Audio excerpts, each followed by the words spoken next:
ഇന്ന് നമ്മൾ വായിച്ചു ധ്യാനിക്കുക ജോബിന്റെ പുസ്തകം 23 മുതൽ 25 വരെയുള്ള അധ്യായങ്ങളാണ്. അധ്യായം 23. ജോബിന്റെ മറുപടി. ജോബ് പറഞ്ഞു, ഇന്നും എൻ്റെ ആവലാതി തിക്തമാണ്. ഞാൻ എത്ര വിലപിച്ചിട്ടും എൻ്റെ മേലുള്ള അവിടുത്തെ കരം ഭാരമേറിയതാണ്. എവിടെ ഞാൻ അവിടുത്തെ കണ്ടെത്തുമെന്ന് അറിഞ്ഞിരുന്നെങ്കിൽ, അവിടുത്തെ സിംഹാസനത്തെ സമീപിക്കാൻ കഴിഞ്ഞിരുന്നെങ്കിൽ, എൻ്റെ പരാതി അവിടുത്തെ മുൻപിൽ ബോധിപ്പിക്കുകയും ഞാൻ ന്യായവാദം നടത്തുകയും ചെയ്യുമായിരുന്നു.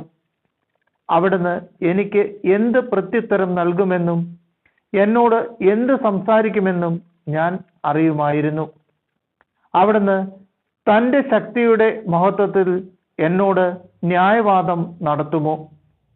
ഇല്ല. അവിടുന്ന് ഞാൻ പറയുന്നത് ശ്രദ്ധിക്കും. നീതിമാന് അവിടുത്തോട് വാദിക്കാൻ കഴിയും. എൻ്റെ വിധിയാളൻ എന്നെ എന്നേക്കുമായി മോചിപ്പിക്കും. ഇതാ, ഞാൻ മുൻപോട്ട് പോയാൽ അവിടുന്ന് അവിടെയില്ല, പുറകോട്ട് പോയാലും അവിടുത്തെ കാണാൻ സാധിക്കുകയില്ല. ഇടത്തുവശത്ത് ഞാൻ അവിടുത്തെ അന്വേഷിക്കുന്നു, എന്നാൽ എനിക്ക് അവിടുത്തെ കാണാൻ സാധിക്കുന്നില്ല. വലത്തുവശത്തേക്ക് തിരിഞ്ഞാലും ഞാൻ അവിടുത്തെ കാണുന്നില്ല. എന്നാൽ എൻ്റെ വഴി അവിടുന്ന് അറിയുന്നു. അവിടുന്ന് എന്നെ പരീക്ഷിച്ചു കഴിയുമ്പോൾ ഞാൻ സ്വർണം പോലെ പ്രകാശിക്കും. എൻ്റെ പാപങ്ങൾ അവിടുത്തെ കാൽപ്പാടുകളിൽ ഞാൻ ഉറപ്പിച്ചു. ഞാൻ അവിടുത്തെ പാത പിന്തുടർന്നു, ഒരിക്കലും വ്യതിചലിച്ചില്ല. അവിടുത്തെ കൽപ്പനകളിൽ നിന്ന് ഞാൻ വ്യതിചലിച്ചില്ല. അവിടുത്തെ മൊഴികൾ എൻ്റെ ഹൃദയത്തിൽ ഞാൻ നിധി പോലെ സൂക്ഷിച്ചു. അവിടുന്ന് മാറ്റമില്ലാത്തവനാണ്. അവിടുത്തെ പിന്തിരിപ്പിക്കാൻ ആർക്കു കഴിയും? താൻ ആഗ്രഹിക്കുന്നത് അവിടുന്ന് ചെയ്യുന്നു. എനിക്കായി നിശ്ചയിച്ചിട്ടുള്ളത് അവിടുന്ന് നിറവേറ്റും. അങ്ങനെയുള്ള പലതും അവിടുത്തെ മനസ്സിലുണ്ട്. അതിനാൽ അവിടുത്തെ സാന്നിധ്യത്തിൽ ഞാൻ വിറകൊള്ളുന്നു. അവിടുത്തെ പറ്റി ചിന്തിക്കുമ്പോൾ ഞാൻ ഭയപ്പെടുന്നു. ദൈവം എൻ്റെ ഹൃദയത്തെ ദുർബലമാക്കി. സർവശക്തൻ എന്നെ പരിഭ്രാന്തനാക്കി. ഞാൻ അന്ധകാരത്തിൽ ആമഗ്നനായി. അന്ധതമസ് എൻ്റെ മുഖത്തെ ആവരണം ചെയ്യുന്നു. അധ്യായം 24. സർവശക്തൻ വിധി നടത്താൻ സമയം നിശ്ചയിക്കാത്തത് എന്തുകൊണ്ട്?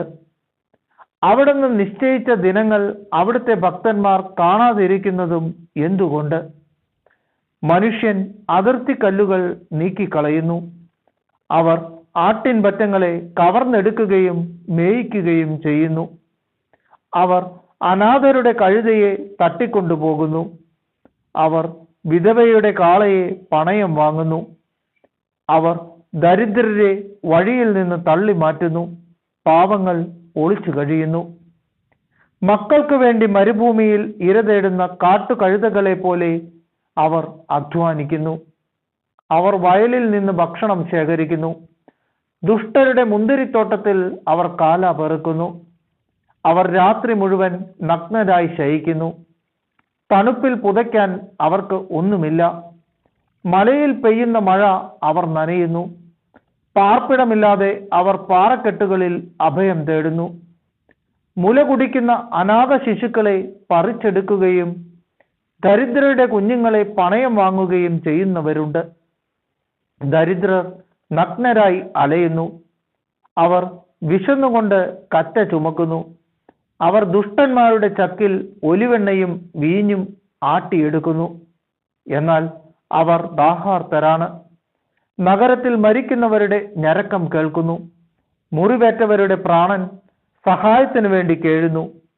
എന്നിട്ടും ദൈവം അവരുടെ പ്രാർത്ഥന ശ്രവിക്കുന്നില്ല.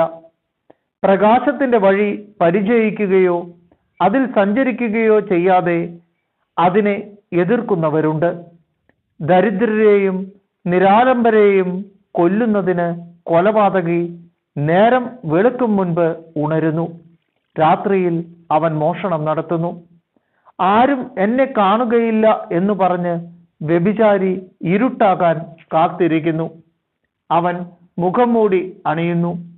രാത്രിയിൽ അവർ വീടുകൾ തുറക്കുന്നു, പകൽ സമയം കതകടച്ച് മുറികളിൽ കഴിയുന്നു. അവർ പ്രകാശം കാണുന്നില്ല. കടുത്ത അന്ധകാരമാണ് അവരുടെ പ്രഭാതം. അന്ധകാരത്തിന്റെ ക്രൂരതകളുമായിട്ടാണ് അവരുടെ കൂട്ടുകെട്ട്. നിങ്ങൾ പറയുന്നു, വെള്ളം അവരെ അതിവേഗം ഒഴുക്കിക്കളയുന്നു. ഭൂമിയിൽ അവരുടെ അവകാശം ശപിക്കപ്പെട്ടിരിക്കുന്നു. കച്ചവടക്കാർ അവരുടെ മുന്തിരിത്തോട്ടങ്ങളെ സമീപിക്കുന്നില്ല. വരൾച്ചയും ചൂടും ഹിമജലത്തെ എന്ന പോലെ പാപിയെ പാതാളം തട്ടിക്കൊണ്ടു പോകുന്നു. മാതൃഗർഭം പോലും അവരെ വിസ്മരിക്കുന്നു. അവരുടെ നാമം ഒരിക്കലും ഓർമ്മിക്കപ്പെടുന്നില്ല. അങ്ങനെ ദുഷ്ടതയെ വൃക്ഷം എന്ന പോലെ വെട്ടി നശിപ്പിക്കും. മക്കളില്ലാത്ത വന്യകളെ അവർ ഇരയാക്കുന്നു.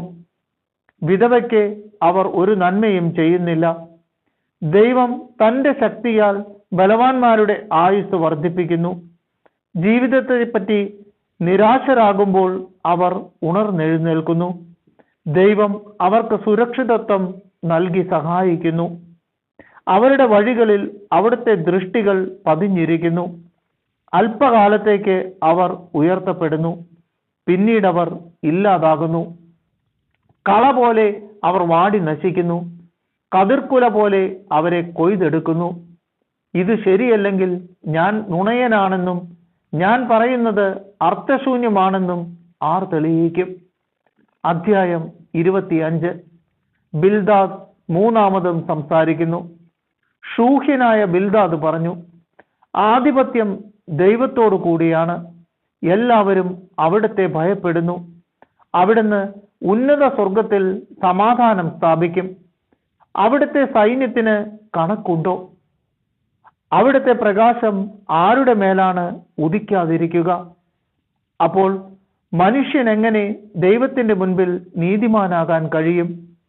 സ്ത്രീയിൽ നിന്ന് ജനിച്ചവൻ എങ്ങനെ നിർമ്മലനാകും? ഇതാ, അവിടുത്തെ ദൃഷ്ടിയിൽ ചന്ദ്രന് പ്രകാശമില്ല, നക്ഷത്രങ്ങളും നിർമ്മലമല്ല. അപ്പോൾ കൃമിയായ മനുഷ്യന്റെ, പുഴുവായ മനുഷ്യപുത്രന്റെ സ്ഥിതി എന്ത്?